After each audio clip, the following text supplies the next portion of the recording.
Welcome back to an episode of I'm Glad You're Here. I had the honor of speaking with Meredith Klein, who is an Ayurvedic health counselor and private chef. She's also the founder of Pranaful, which is a hub for numerous services and offerings, all of which are designed to feed and nourish you both inside and out. Our conversation is centered on Ayurveda. Ayurveda is the world's oldest health system that originated in ancient India over 5,000 years ago and is the sister science of yoga. Ayurveda actually translates to the knowledge of life. There are so many layers and intricacies in this health system, and Meredith brings an approach to Ayurveda that is incremental, understandable, and fun. Meredith has been studying Ayurveda since 2006, and she offers a depth of knowledge in a modern and practical approach for our living styles today. This episode is packed with wisdom. I can't wait for you to listen. Let's get to it. Hi, Meredith, and welcome to an episode of I'm Glad You're Here. It's so good to see you. How are you doing? It's great to see you too, Molly. I'm feeling good. I just got back from the farmers market. I know we share a love of farmers markets, and just to see all like the spring greens and herbs is just really wonderful this morning. Wow, what a way to start your day. It's only 10 a.m., so you're killing it. I'm so excited for today. Last time we spoke, we were kind of just talking through Ayurveda because there's so much ground to cover and it can be super overwhelming. And then in our conversation, there was an earthquake. And I was like, you know what? I'm taking this as a sign that we're shaking it up over here. We're giving some real tangible advice and practical wisdom in our modern society, pulling on these tools. So I'm excited to get into it with you today. And I wanted to start, I'd love for you to introduce yourself. I know that you're both a private chef and an Ayurvedic health counselor. I'd love for you to define what that is before we start. Sure, absolutely. Let's start with maybe defining Ayurveda for anybody who's like, Ayur what? So Ayurveda is the traditional system of medicine from India that's been around for 5,000 years or so. So very steeped in history. And for me, that was really what was compelling about it, was just knowing that these practices and this wisdom, isn't just something that some guy in his basement late at night at the internet created. It's been practiced and passed down. And I believe that's because these practices and tools really work for people. And so it is a full spectrum, comprehensive medical system. It really views people holistically as, not just a body, or even, in the modern allopathic model, we really look at like a body part or a body system. It really sees the whole person, including the mind, the psyche, as well as what's happening physically and spiritually and where you're living. So it really is holistic in that way. And so in what I do specifically, I work with people a lot with food, either in their relationships with food or helping to prep food for them. I do food for a lot of yoga retreats and things like that. I take a lot of people through cleanses, which is actually how we met. You did one of my cleanses. And so more than anything, if I kind of distill everything I just said, as I was thinking about it this morning, I would say Ayurveda is, as much as it is a science and a system, it's also very much a language. And for me, it creates a vocabulary and certain lenses of seeing the world and kind of stripping everything down into really the qualities of different experiences. And we can talk about those qualities in terms of the 5 elements that we do a lot in Ayurveda. So earth, air, fire, water, and ether or space. But we can also just consider, at a physical level, are things really dry or are they wet? Do I have a lot of mucus or am I constipated, or dealing Mhm. with dry skin, things like that. So it really is simple. And I like to always say that everybody's practiced Ayurveda. It's really a simple practice of recognizing what is present for you and then bringing in opposite or balancing qualities. So anybody who's felt cold and put on a sweater, just as a very simple example, like that at its core is the practice of Ayurveda, recognizing something Mhm. and bringing in the opposite. I love that. It's very comforting too to have a whole practice that's based off of rebalance or introduce the opposite to counteract instead of let's do something you don't even know what this is called, you don't know what it means, you don't know how it's going to heal you, but we promise you it's going to work. It's very intuitive when you're in this space. And you're like, "Oh, I'm cold, so I need heat," or "I'm dry, I need wet." "I'm airy, I need more grounding, more earth."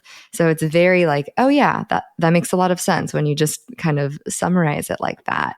And it's funny, like for someone who is one naturally curious but wants to learn about the systems, every Ayurveda discussion and podcast, reading, pop sugar quiz, whatever it is, they start with the doshas. And they're like, what is your dosha? And my understanding, that's your constitution. You're born with certain qualities. Some are heavier than others just based off of you and how you show up into the earth.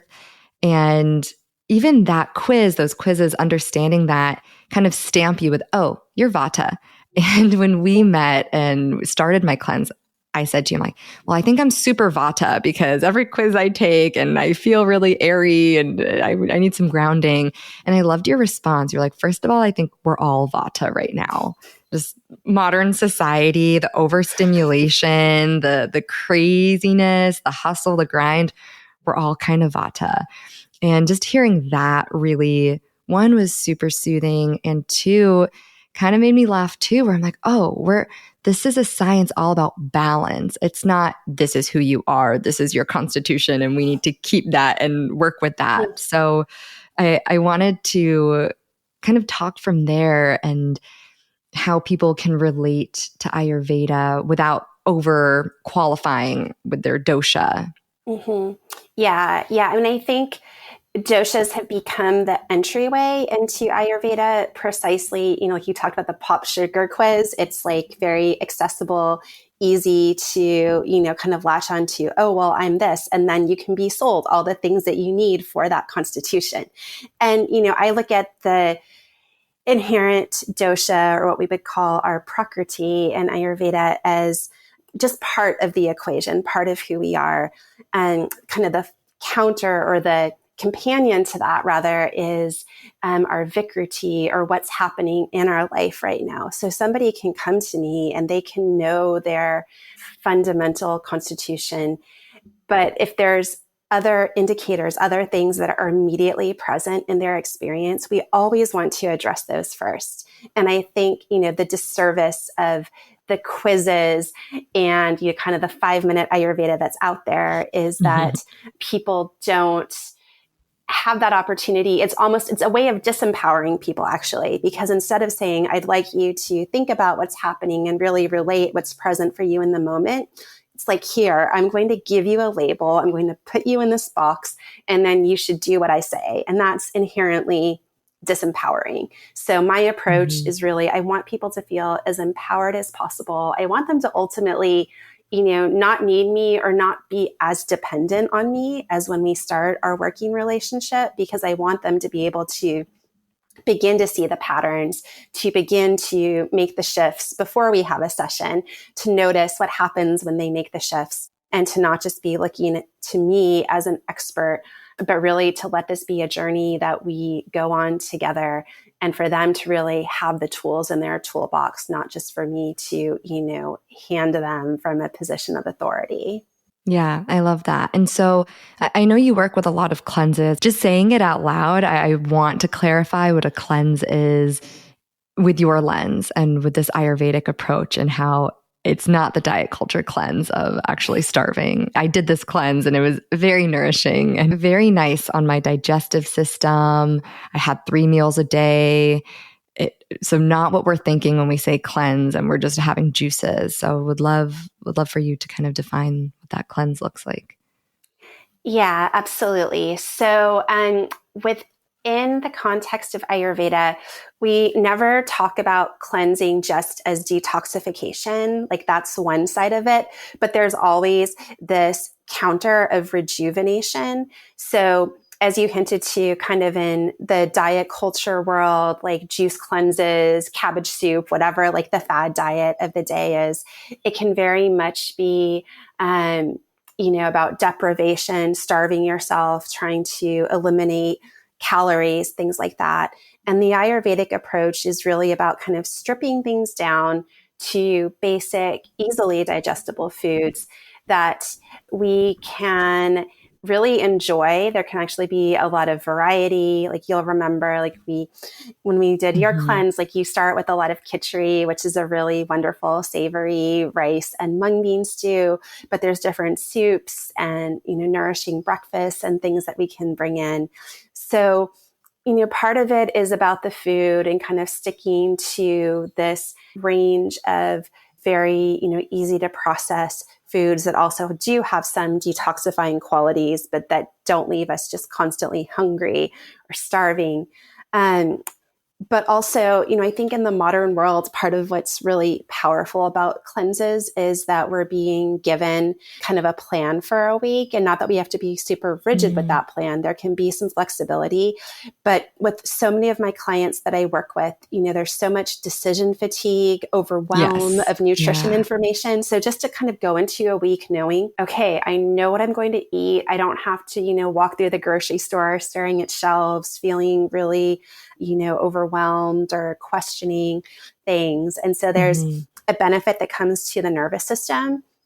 So part of the Ayurvedic cleansing experience is not only about the food, but also how many practices can I bring in to balance the nervous system.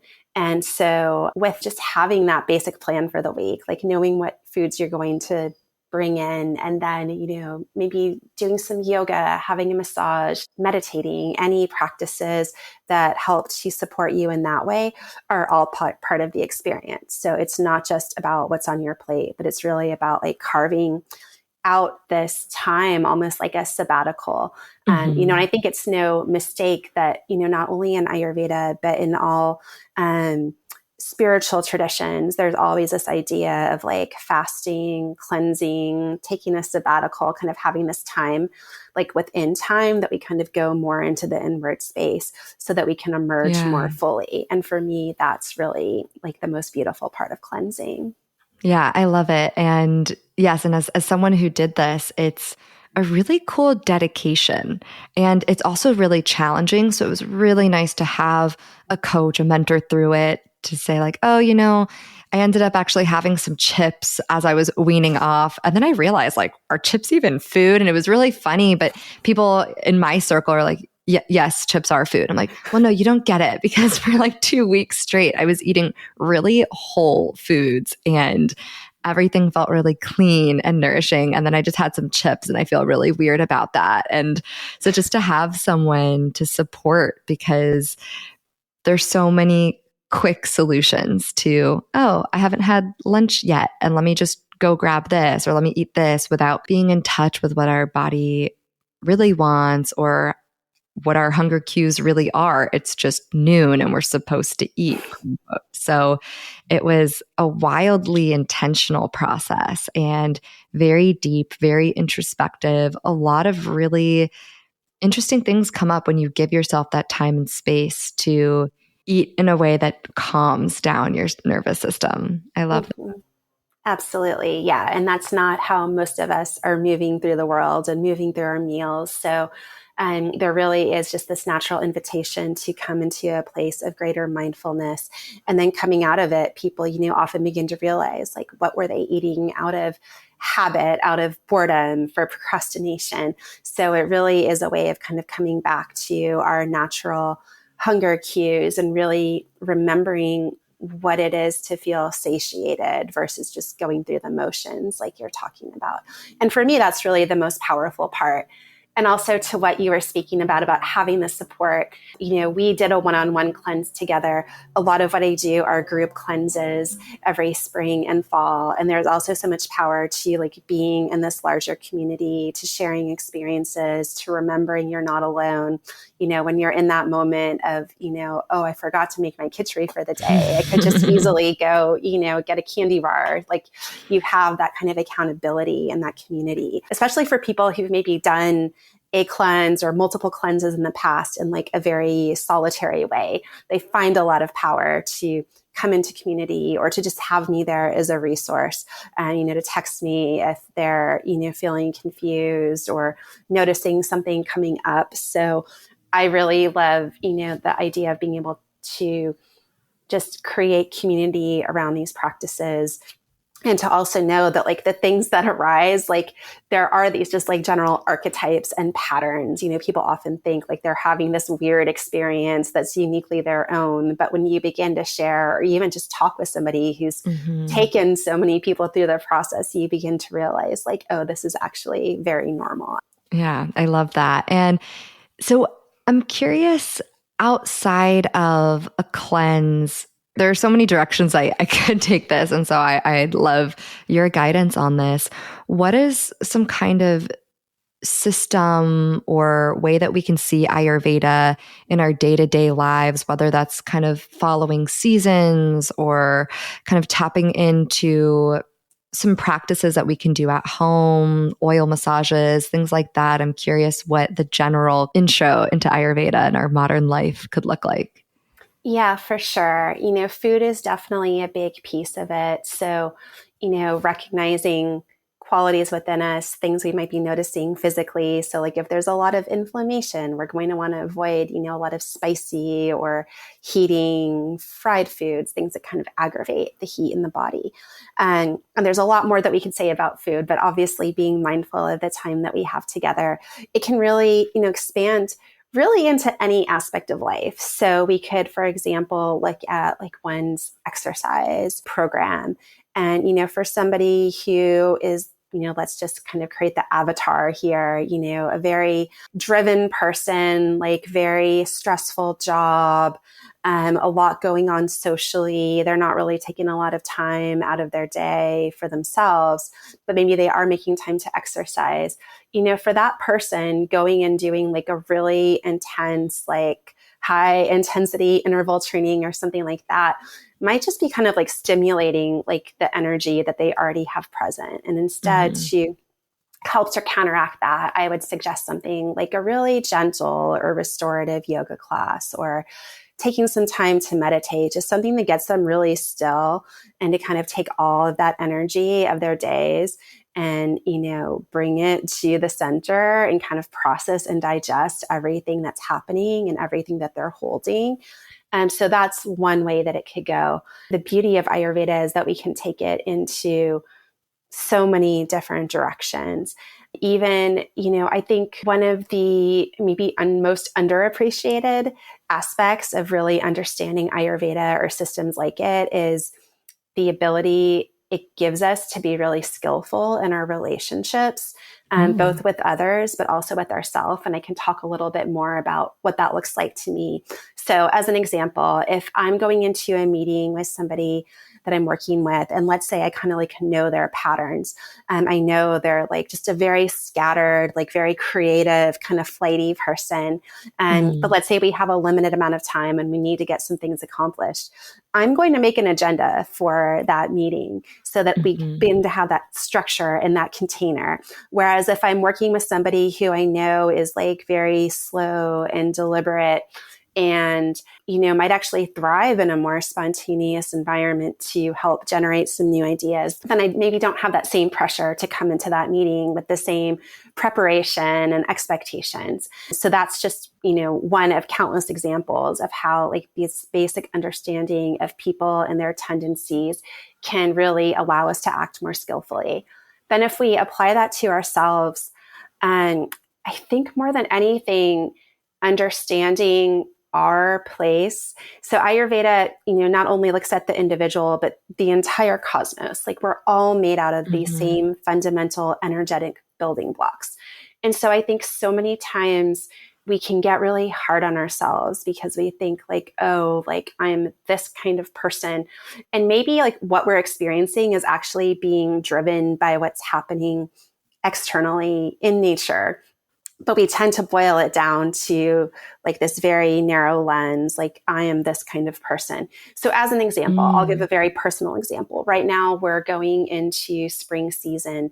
Spring within the Ayurvedic lens is dominated by the elements of water and earth. And if you just think about, we all know, like it's been raining a lot here in LA, but you know, every child even knows, like you mix a bunch of soil or earth with water and you get like this thick, muddy and soggy. Yeah. So it's cool, it's dense, it's all these things. And so one of the fundamental teachings within Ayurveda is that we tend to kind of absorb that energy that's in the larger environment, regardless of what our individual constitution is. And so in the last couple of weeks, you know, I've just been noticing for myself, it's been harder to get up in the mornings. And I've been craving like heavier foods. I haven't really felt motivated to work on certain things. And, you know, there's other things as well, but just to leave it there. And, you know, if I didn't have this awareness of Ayurveda, I could just be like, wow, like I am just like a lazy, unmotivated person right now. Right, and I could get really hard on myself. And instead I like zoom out and it's like, wait a second, like we're about to go through this really big transition. This actually happens every year. If I really stop and think about it, like this isn't unique to this time. And it just allows me to give myself a little bit more grace, to be gentle with myself, and to, you know, begin to make shifts in a slow and deliberate way, and not trying to like do everything all at once. But it allows me to just kind of remember the natural cycles and that, you know, nature isn't always expansive. It's not always effusive. It's, you know, fill in the blank, like there's always going to be that counter, and we go through these cycles. And, you know, no matter how advanced our AI gets or what technology we have, like we can't escape those fundamental patterns. So for me, you know, it really always comes back to like looking at the bigger cycles, and it could be the seasons, it could be the moon cycles. Like that's another powerful way to begin to align with Ayurveda, as we were discussing earlier, is just to like begin to track the moon and to like remember that like just like the moon, like we're always moving through phases of like the waxing and the waning energies. And so just to like witness how that happens in our life, or to create space for practices that are more restorative in nature, as well as those that are more active and extroverted. They're all like, nature just gives us so many little teachings and reminders if we really take the time to tune into it. That is so beautiful. I'm like, wow, you're on an amazing roll, and I'm just taking it all in.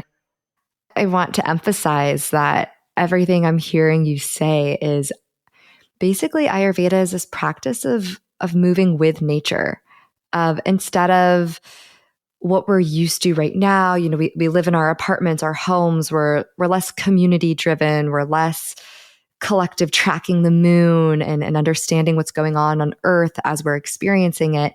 And so this is a way back to that. It's a way to refamiliarize yourself and say like, oh, I'm not lazy because it's the middle of winter and I'm tired. My body needs more rest.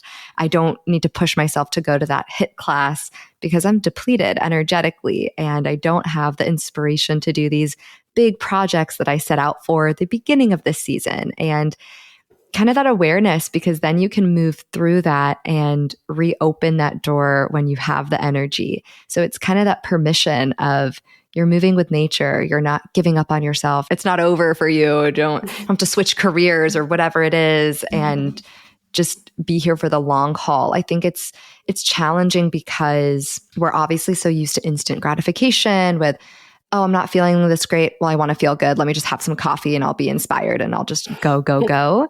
And the practice of Ayurveda is the rebalance, incremental change, connection with self, with the bigger picture. And so you might not see something change overnight, but the dedication, the awareness kind of helps you evolve over time. And I love what you said too, just the awareness of who you're going into a meeting with can help you prepare. And you don't have to do the same thing every time because you're bridging that relationship, that understanding to then be like, okay, how do I need to best prepare for this instance, for this moment, for my energy and for this person's energy?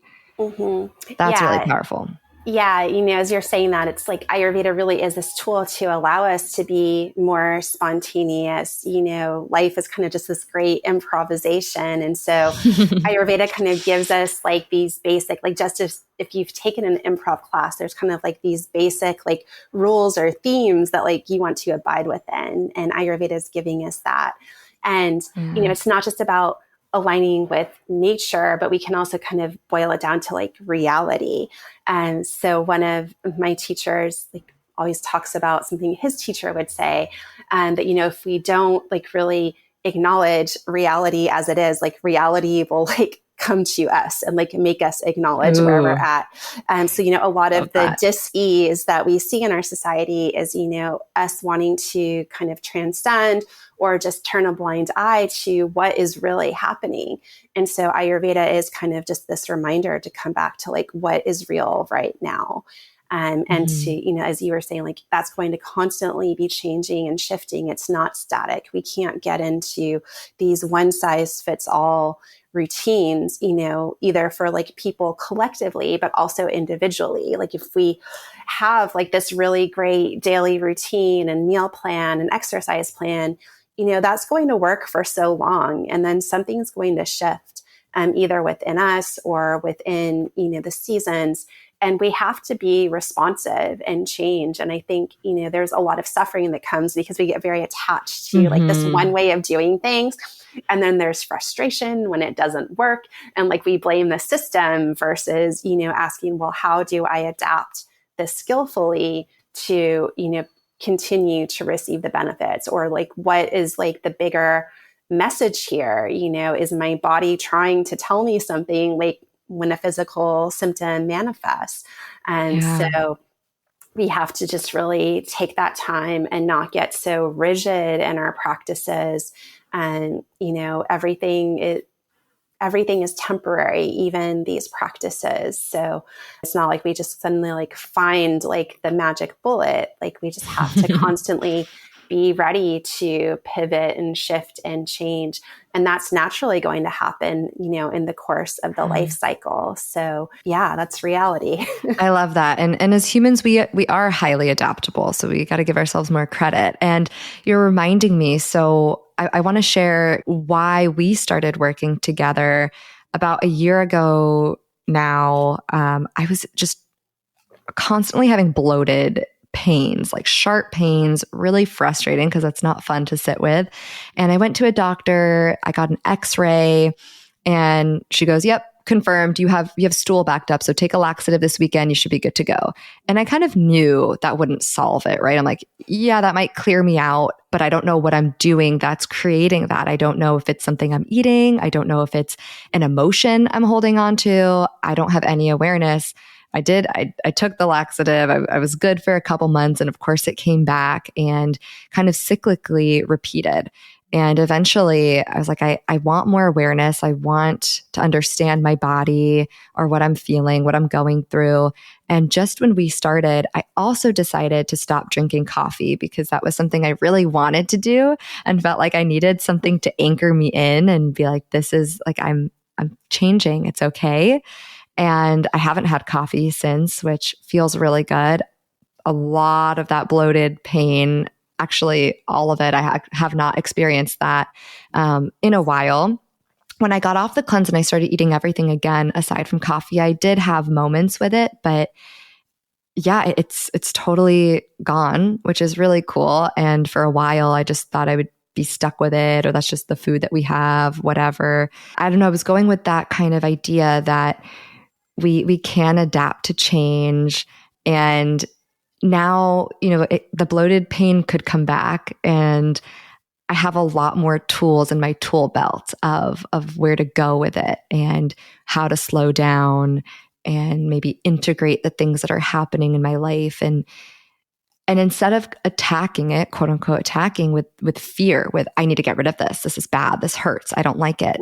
Instead, it's, ooh, what is this showing me? What is this telling me? What does this mean? What do I hold on to? And I think you're the one that called it out, that it could be this, not wanting to let go because it's bloating, it's this pain, it's this discomfort.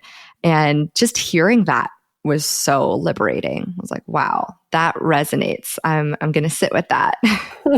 Totally. Very powerful. Yeah. And like you alluded to, it's so different from kind of the traditional Western allopathic model, which is just like all about like, let's just clear this without asking like what's really at the root of it. And so Ayurveda really does give us the space, if we are ready to like look at the deeper patterns, to do the emotional processing, to realize that there's always a connection between the mind, the body, and the psyche, and to not hold things in isolation.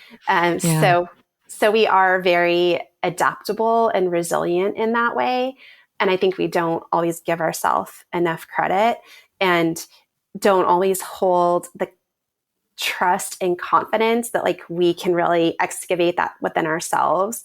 We don't just have to, turn to an expert who's going to tell us like, oh, it must be this. I've even had people within the Ayurveda world like tell me like, oh, it must be this. And it's like, well, actually that really doesn't resonate. But then doing my own inner work and looking at the patterns and noticing, what seems to actually shift things, like gives me that information. So in many ways, there is this responsibility that Ayurveda asks us to take that I think in Western medicine, there isn't. It's just that very like top-down model. I'm the expert, like take this, like, be on this drug for the rest of your life without really investigating and getting curious to what is the deeper thing at play here. Yeah. And that reminds me as well, because I think Ayurveda is so beautiful, the way that you describe it too. And I think it's a testament to you, to the people that have trained you and guided you, because not every practitioner offers such practical wisdom and such empowering tools. I think when I was first dipping my toes, I thought, oh, I need to do a panchakarma. I need to do this like 4 days of treatment. They're going to tell me what's wrong with me. I'm going to be healed by this healer. It'll be great. And then it's also thousands of dollars. Okay, let me think this through. And I'd love for you to kind of touch on that, because I love this empowering lens we're giving people with Ayurveda. Maybe what things outside of an individual practice could be useful for when would a panchakarma be the right kind of decision for someone with these longer treatments that Ayurveda offers? Yeah, for sure. And let me just start by kind of talking briefly about what panchakarma is for anybody for whom that is a new terminology. Panchakarma is a set of deeper, physically focused practices that are usually administered by usually a team kind of led by an Ayurvedic practitioner to really like do a deeper cleanse. So the food-based cleanse that we did together, that I do with a lot of people, is kind of like the introduction to panchakarma. And then you would usually go to a panchakarma center and, for a certain number of days every morning, be getting the oil massage and doing a sweat treatment, and nasya, which is oil up the nose, and basti, which is enemas. And usually there's other things involved in addition to continuing with a nice, nourishing, healing diet. And as you've mentioned, in many places, including if you go to India, where this has very much become kind of like a luxury travel market, it can be very expensive. So it's not necessarily accessible, both in terms of finances. Also, in the US, we get so few days off that, you're like, well, do I want to go on vacation, or do I want to go, I want to take these days off and totally invest like crazy. Yeah. Yeah. So it can just be difficult for people to access. I think there are some situations where if it is, accessible or within your means, or you're able to like find somebody that can work with you, more locally so that there's not the travel expense component to it. Panchakarma can be especially effective, if somebody's dealing with some more serious conditions. Sometimes that can be really beneficial. One of the times in the life cycle that we traditionally do really strongly suggest Panchakarma is before conception. So if I have clients that are looking to conceive, ideally both partners would go through a Panchakarma.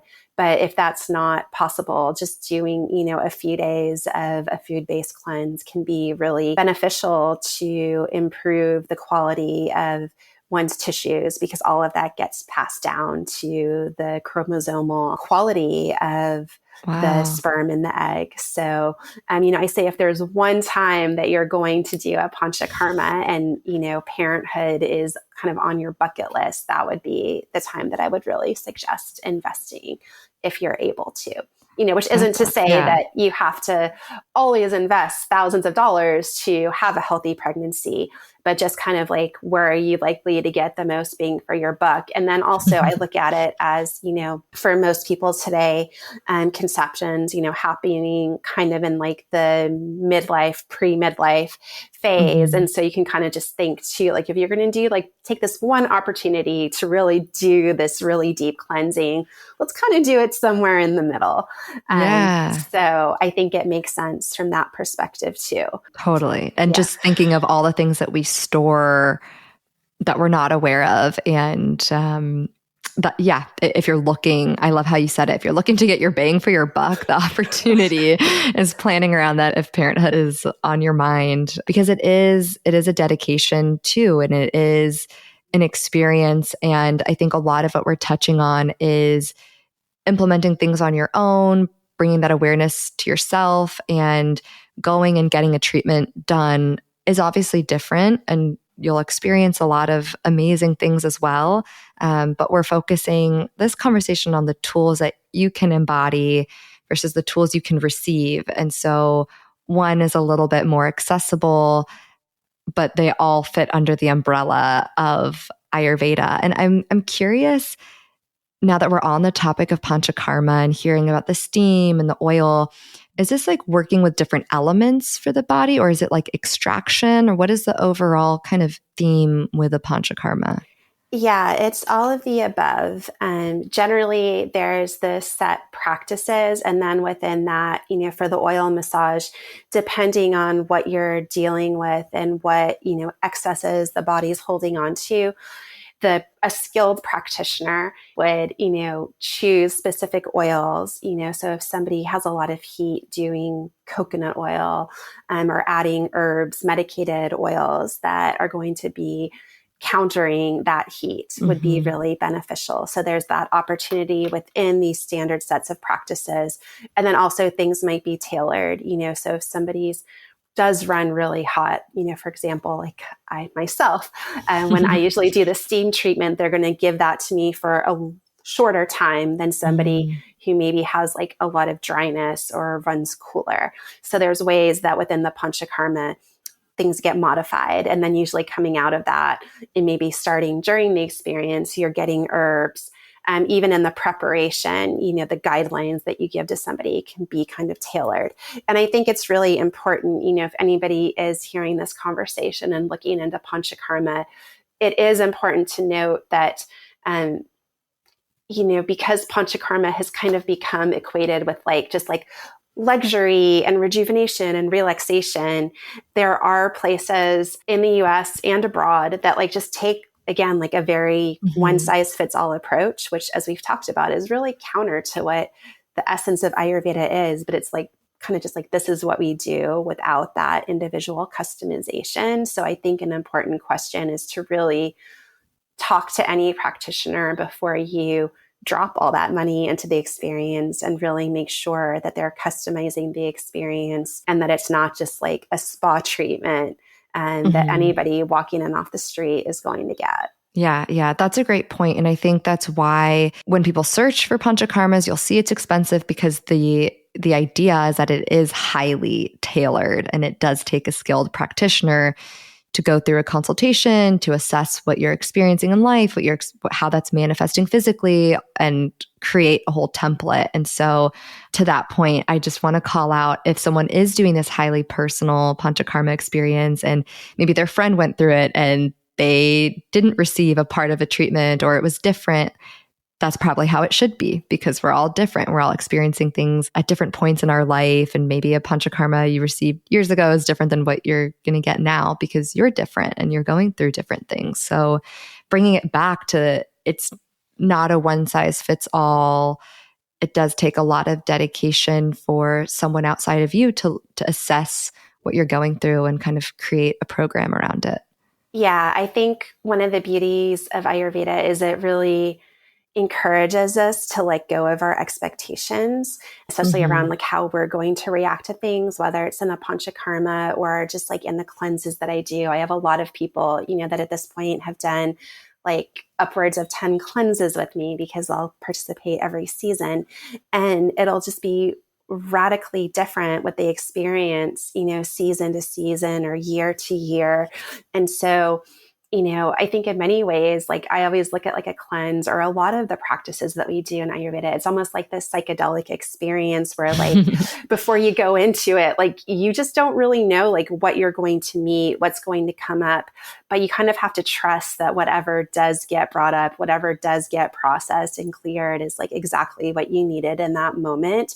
And sometimes people, might feel disappointment because they don't feel like there's as much detoxing or as much clearing from one panchakarma to the next or one cleanse to the next.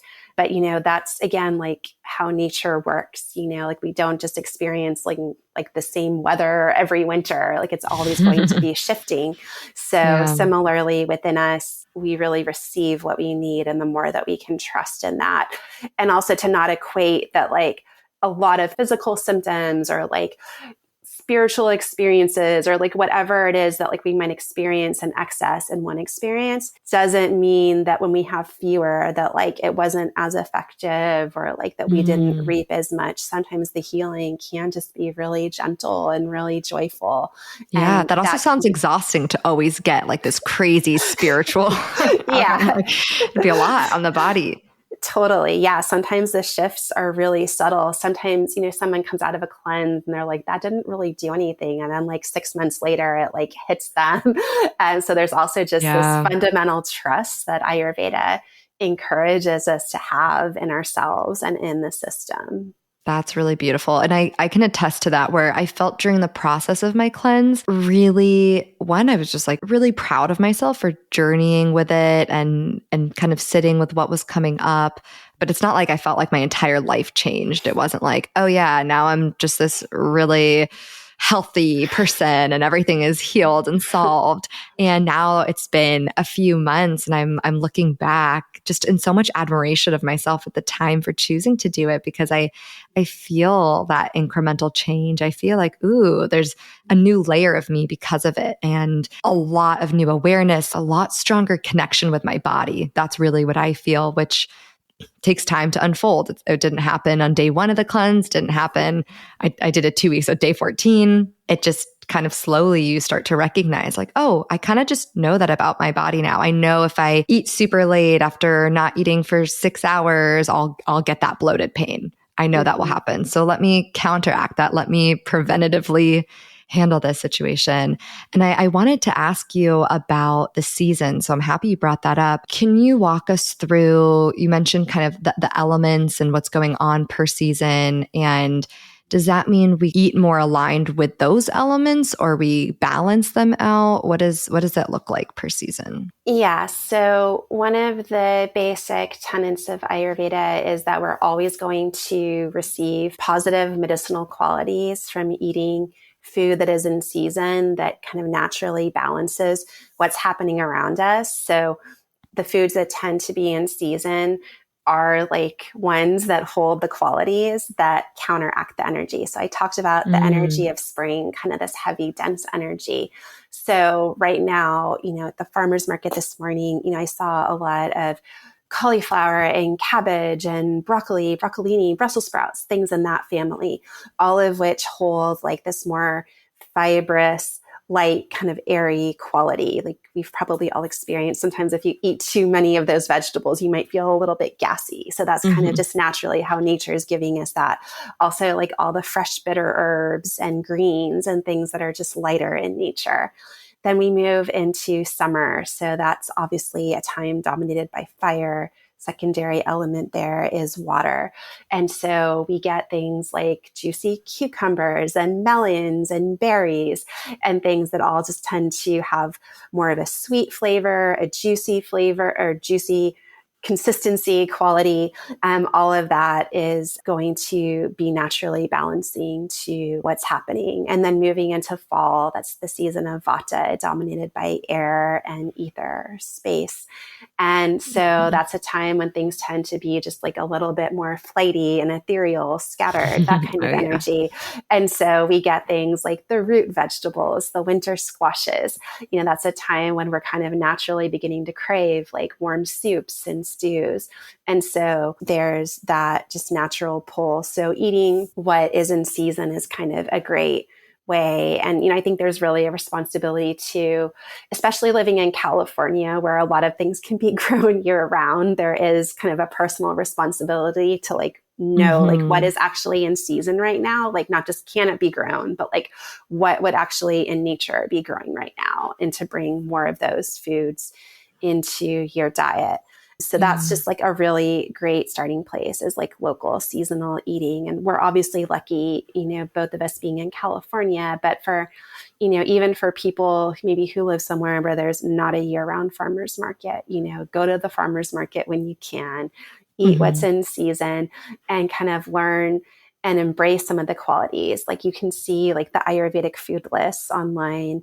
Banyan Botanicals is a great place for like some basic information. And the food lists aren't something that we need to be bound to in a rigid way, but they can begin to give somebody who's maybe new to all of this and wanting to understand some of the basic and kind of vocabulary and structure of Ayurveda, at least some tools and some guidance when you're starting off. Yeah, I think that's so helpful. And I love how that ties into that balance, and nature's providing you that balance. Nature's saying, oh, it's fiery, it's hot. Let's have some watermelon.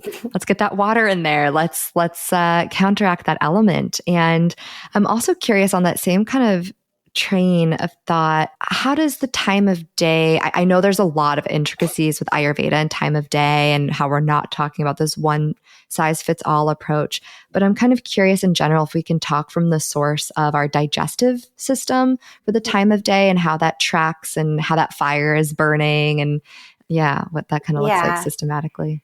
Yeah. So what you're hinting to initially there is that like we're basically moving through these like energetic cycles. So each 4-hour period of the day is dominated by a different dosha or combination of the elements. So there's twice each day that we're kind of in a period dominated by each of these doshas. But the connection to digestion is really kind of the most tangible one for most people and can be the most beneficial to embrace. And so that's remembering that our digestion really follows the path of the sun during the day. So meaning that as we go towards midday, so noon, when the sun is at its highest, our digestion, our internal fire is at its highest. So one of the things that can be a little contrary to the way that many of us eat, but can be a really powerful shift, is to have lunch be our heaviest meal of the day, our biggest meal of the day, because we're taking advantage of that and just increased fire and have greater ability to process heavier foods or just a greater quantity of food. And then in the evening, having a meal that's ideally a little bit on the lighter side, and being as mindful as we're able to not have dinner too late. Anytime I'm working with a client and they're telling me that they're eating dinner at 8:39, kind of the first thing I'm encouraging them towards is like, let's just begin to shift that a little bit earlier.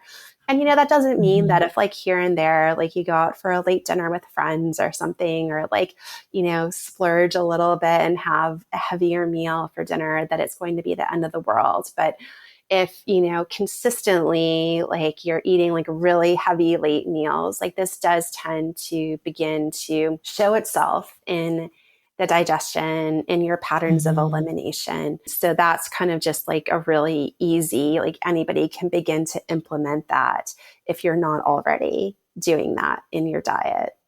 Yeah, beautiful. And this just made me wonder. I don't know if there's an answer to it. I'm sure there is because Ayurveda is so intricate. But so we're talking about the digestion follows like the sun pattern. Is there a body system that follows the moon pattern? Yeah, I mean, energetically, especially, for women and just like our menstrual cycles, like even if we are not bleeding with the new moon, which would be kind of, historically, that is when women bled, like people would be generally bleeding together at that time. We can just remember that like we are these cyclical beings and like there is like a different quality of energy and the digestion will vary as we move through different parts of the menstrual cycle. So you can kind of think about it that digestion tends to be at its weakest around the time that we're bleeding. And then as we move towards ovulation or kind of the peak of the cycle, the full moon, that we Mhm. naturally begin to gain some energy. We might have more just creative output. We may be able to stay up a little bit later, just feel more energized in general. Digestion might be stronger. And then as we move back towards bleeding, we might notice that diminish. So like as a basic thing, we might want to eat a little bit lighter around the time that we are bleeding. So that's just like a great example. And that's, no coincidence why people will often refer to menstruation as like your moon cycle, because it Yeah. is really tied into that lunar feminine energy. Yeah, I appreciate you pointing that out too, that the lunar is that feminine energy, that you don't need to be female to experience the phases of the moon, but just that awareness. It's like the yin and yang and sun and moon have that masculine and feminine qualities, and where the sun is more dew and active, the moon is more receptive, and that's that feminine quality. So I love that. And thanks for reminding me. I that totally slipped when I asked that question, but I'm really happy that I did ask that. And another question I had for you, I know that the self, like the oil massage is a big practice in Ayurveda, also super accessible. I'm curious if you can touch on that and kind of that educational piece and when and how people can do that. Yeah, absolutely. So, what you're referring to is the practice that we call abhyanga in Ayurveda. And abhyanga can be either something that we receive traditionally, if you're receiving abhyanga or oil massage in a panchakarma, it would be done by two people. So, you have four hands going at once on the body. That And sounds part of amazing. that is because when you can think about this, like the next time, even if you're just getting like a regular massage, like if you're getting a regular massage by a single person, you're kind of always aware of like where their hands are. But this kind of Mm, crazy thing happens with four hands is that like the mind kind of has to disconnect because it can't follow them all at once. And so it yeah. really is like this more like deeply nourishing internal experience because the mind is just kind of encouraged to release. And it's really beautiful. Like even if you don't do a panchakarma, if everybody can at some point just like have that two-person abhyanga, it's just such a beautiful experience. And to also just like feel the energy of two people, like it feels like you're being massaged by like one person with four hands, which That is just sounds kind of amazing. trippy. But thankfully, we don't have to, just go out and pay to receive that experience. One of like a very accessible daily or regular practice. It doesn't have to be daily. Even just doing this a time or two a week can be one of the most, I'd say, potent ways to counteract just all of the taxing energies on our nervous systems in the year 2024 is to Hmm. apply that warm oil to yourself. And so traditional oils would be something like sesame, maybe coconut oil for somebody who runs a little bit hot. But there's a kind of, pattern and way of like moving with the circulation. So generally you're doing long strokes on the limbs, always moving towards the heart that mirrors the way that blood circulates in the body, and then circular strokes on the joints. And as soon as that warm oil hits the body, it's just this deep call for the nervous system to relax, to kind of come back to yourself. Like even somebody in the most agitated state will receive benefit from Abhyanga. And so anytime my clients are going through like deeply stressful periods, that's the time that I really encourage them, like get as much Abhyanga into your life as you can.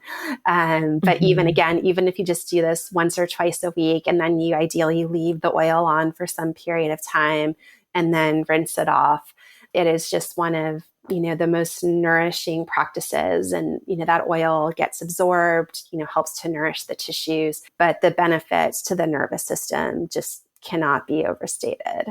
I love that. I love that. And I love bringing it back to the nervous system and everything we're talking about. It's all these ways to nourish, all these ways to come back, to embody, to be with yourself and kind of shed the layers that aren't yours, reconnect with yourself, be aware that you do change all the time. I think that that's like the biggest thing screaming at me from this conversation is that we're constantly evolving. So our practices will evolve, have some grace with it, try these things that are accessible to you, whether that's the warm oil massage, maybe that's just being aware of when you're eating and how that feels for you. If that's easy for you, maybe then it's discovering what kinds of food feel good. And maybe it's sourcing some things at the farmer's market or just having an awareness of what's in season and trying to eat similarly to what's happening in nature. But I'm so grateful for this conversation because anytime I Google anything with Ayurveda, or even when it comes down to the self-oil massage and exploring which oil to get, there's one for a vata, there's one for pitta, everything, kapha. And it can be as simple as sesame oil or coconut oil. It doesn't have to be this perfect regimen of the total concoction that you are in that moment. Absolutely. Yeah. I mean, like everything, Ayurveda is very commodified and there's plenty of people wanting, to sell you anything and everything. And, I think my approach to Ayurveda, but also probably to life more generally, is like a very more minimalist, stripped down. Let's just use things that are really accessible and begin to tap into their power. And that doesn't mean that there's not a time and a place, to really delve into specific herbs and, to work with somebody one-on-one, but we don't have to wait to be able to afford a panchakarma or to book a session with a practitioner to begin to integrate this wisdom into our life. And so that's, what I hope that anybody who's listening to this conversation today, who's, maybe hearing about Ayurveda for the first time or doesn't know very much, will take away is that it doesn't have to be complex. It doesn't have to be expensive. It doesn't even have to take up a lot of your time for you to begin to realize and feel the benefits. Yeah, I love that. And I know in the very beginning, you touched on Ayurveda, what it is. I think that Ayur and Veda is like life, and Ayur, it's like knowledge of life. Yeah, it's like like that, the knowledge or wisdom of life. So just like understanding the way that life transpires and everything. Yeah. And so, and just so with that thought, you only have to go as deep as you need, right? Like we can dip into this medicine and receive, maybe it's the food, maybe it's sleeping patterns, time of day, your moon cycle, any of those things. Your whole world doesn't have to change tomorrow. We're following nature. We're following incremental change. Mm-hmm. Yeah. And I think the beautiful thing is that typically when you do start down that path, you can start with one thing, but then there's a natural curiosity and call to do more things. So it really does kind of just galvanize if you have the curiosity and the courage to begin. Yeah, I love that. And so I'm curious, as you're the expert here, is there anything you'd like to leave our listeners with on top of what we've discussed when it comes to dipping our toes into Ayurveda, our crazy busy lives, and any tidbit of advice? I think what comes up in this moment is just that trusting of your own internal experience, and the wisdom that your body and your mind provides you, like not underestimating that. And I think I've touched on that in places today, but Ayurveda can hopefully be a powerful tool in validating that, of making sense of patterns that you've noticed. But it, in my view, should never become a dogma or, something too rigid. It should really just like kind of create this playground for exploration in your life. So, I love that. I want people to really, again, comes back to me for me to empowerment. I hope that Ayurveda can be a tool for people who want to live a more empowered life. Wow. Thank you. I received that from this whole conversation. It was just constant connection to life, to life's wisdom, and how we can just play with it. So thank you for that. And where can we find you? How can we connect? Where are you? Yeah. My website is pranaful.com, pranaful.com. Prana is our life force, our vital energy, for anybody who's new to that term. So I created my business name kind of, about amplifying that essential life energy. And then on Instagram, it's the same, at Pranaful. And that's really the platform that I'm most active on, and would love to connect with any of your listeners there. And you can learn more about my cleanses and other things that I offer at either of those places. Awesome. And you do a spring cleanse and a fall cleanse. That's in right. In a group, right? Mm-hmm.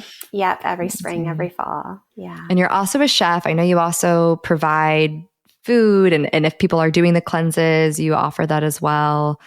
A lot of cooking. Yeah, that's an add-on. Yeah, these days I'm typically working mostly with postpartum people. Beautiful. So yeah, I've really, in the past few years, I have a 2-year-old. And since I had my son, I've really deepened my studies and practices into the perinatal wisdom traditions of Ayurveda. And for me, creating and providing really nourishing postpartum food is really what lights me up right now. So I do a lot of that. Yeah.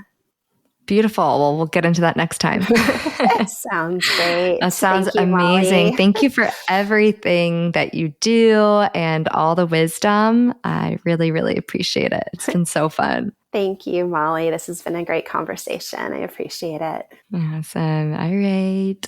Bye. Bye.